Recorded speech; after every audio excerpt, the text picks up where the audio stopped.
So it's La Bataille. The game is La Bataille de Ligny, but this is a rule study of the premier rules for La Bataille ME August 2017 edition. I have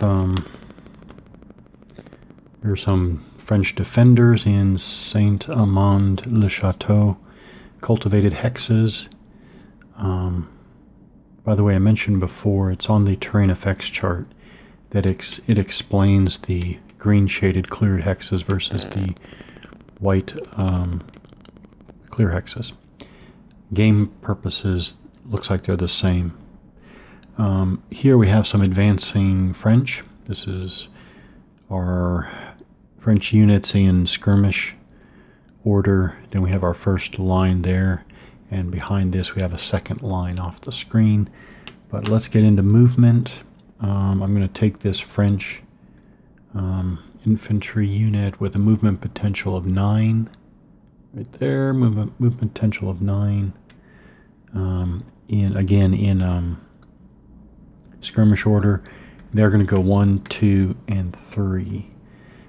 At this point, they are 2 hexes away from the Jaeger company there in skirmish order in cultivated terrain.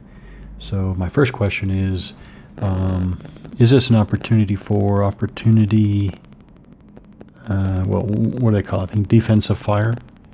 Is this an opportunity for Jaeger defensive fire, in which case I'll take it? Or how do I handle this this hex side?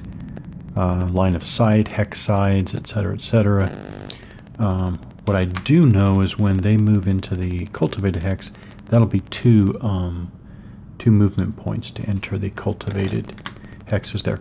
I also know that cultivated hexes do block line of sight. Well, I guess I should have said that first. Since cultivated hexes block line of sight, does just a hex side block line of sight? So the written rules in the premier version does say if the line of sight passes directly down a hex edge, and either of the 2 hexes would be blocking, the line of sight is blocked. I actually like that in games like this where they put the artwork all the way to the hex edge. So I actually prefer that. So if I'm looking at that, I would have just said, well, I would think that it would be blocked, again, because of the graphical representation, and sure enough, that is how the rules play it. So it is blocked, actually. So what we'll do is we'll have the, well, this is gonna be interesting. I am gonna have them move into the cultivated. You know what? I'm not gonna have them go in there. I'm gonna have this unit move 1, 2, 3. No, actually, here's the.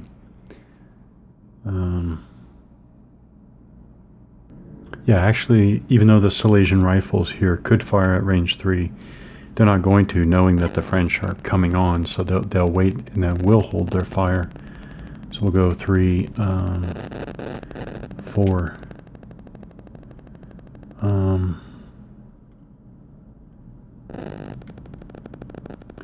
Let's see, so how do we... Oh, no, wait.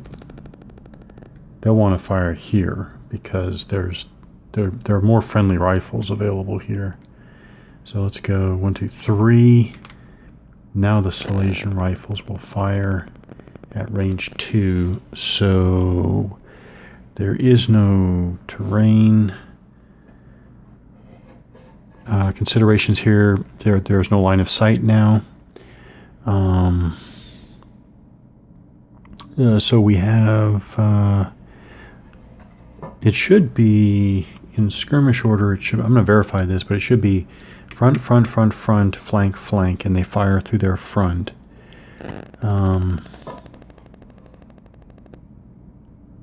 Yeah, a unit's line of sight may only pass through the unit's front hex sides. It should be 1, 2, 3, 4. Not an issue there.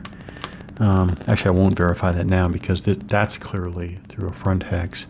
And then, oh yeah, let's talk about defensive fire. So, as I usually do, I'm going to go through this step by step in order.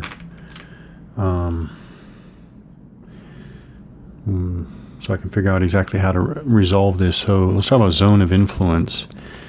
All combat units have a zone of influence. The zone is the area adjacent to their front hex side. So that would be 1, 2, 3, 4 for this unit.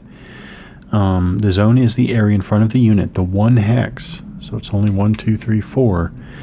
That affects enemy movement, defensive fire, opportunity, and reaction charges. The zone of influence presents the unit's best defense orientation.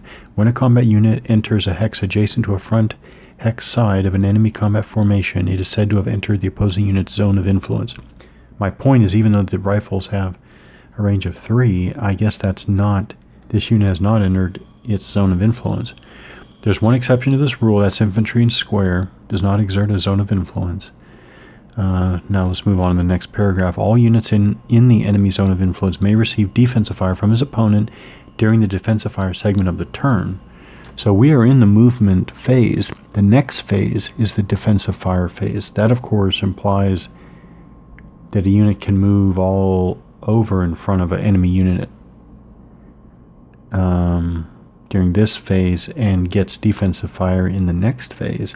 However, this is probably important, foot, artillery, and infantry must stop movement when they enter an enemy zone of influence. Artillery may expend movement points to unlimber if that is their choice at this time, assuming they have enough movement potential remaining to do so. So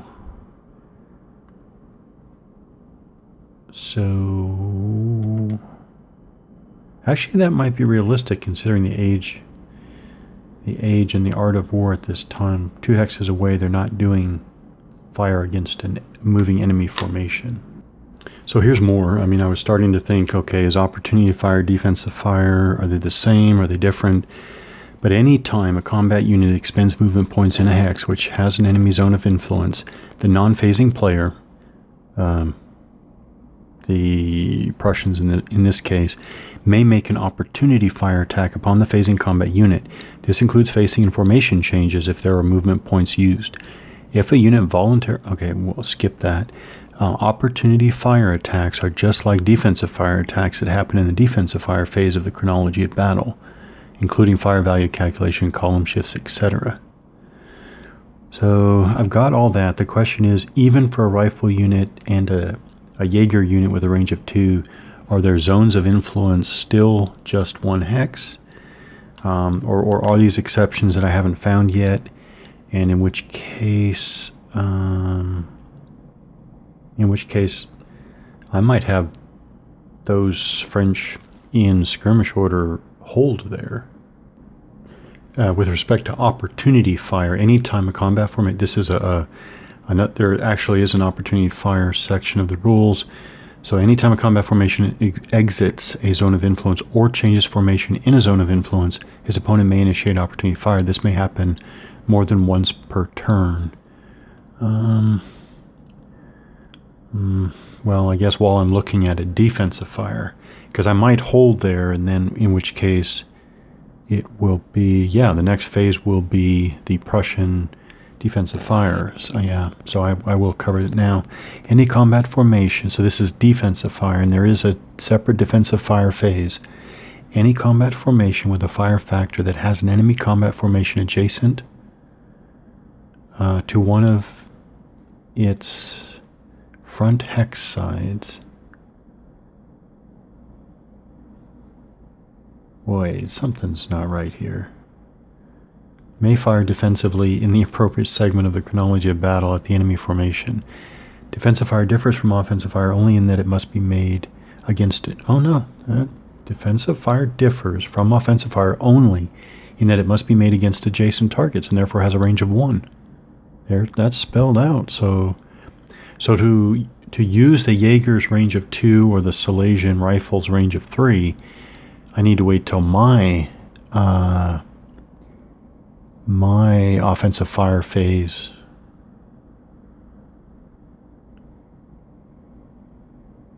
Yeah, I'm looking at the chronology of battle or sequence of play. Units may only give fire once during the defensive fire segment of the chronology of battle. Yeah, okay. So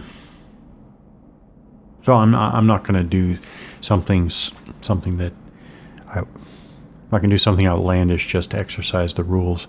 The French are trying to launch a more or less genuine attack here of Saint Amand-le-Château, so I'm not going to. Yeah, again, I'm not going to do so. So he'll this skirmish unit, this unit in skirmish formation 1, 2, 3. We'll do the same thing. Advance as well. These guys are going to advance by column. They're in column formation. They're facing hex sides. So my only question is, how do they handle facing changes as they move? Okay, since I've run across a few different movement rules that I wasn't thinking of, I might as well review them now before this next battle line moves out. So all combat formations may move through a number of hexagons equal to their printed movement value on their general side of the counter. So that's 9 and 9 and 8 and 8. It's the lower right value on the general side of the counter. There are restrictions, terrain restrictions.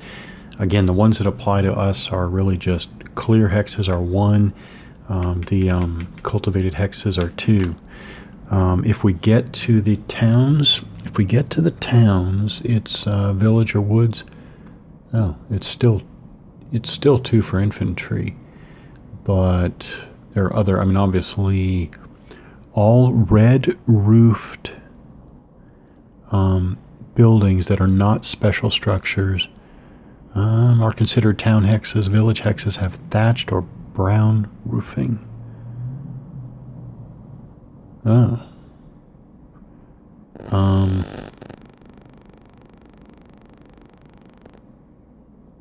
But for movement purposes, it's the same 2 for infantry. So I guess this is important, though. I guess this is. So I guess what they're saying is this is brown roofed buildings. This is ASL-ish, isn't it? So that's a village, and this is a town. Red roofed, brown roofed. Okay. All right. Tactical organization restrictions.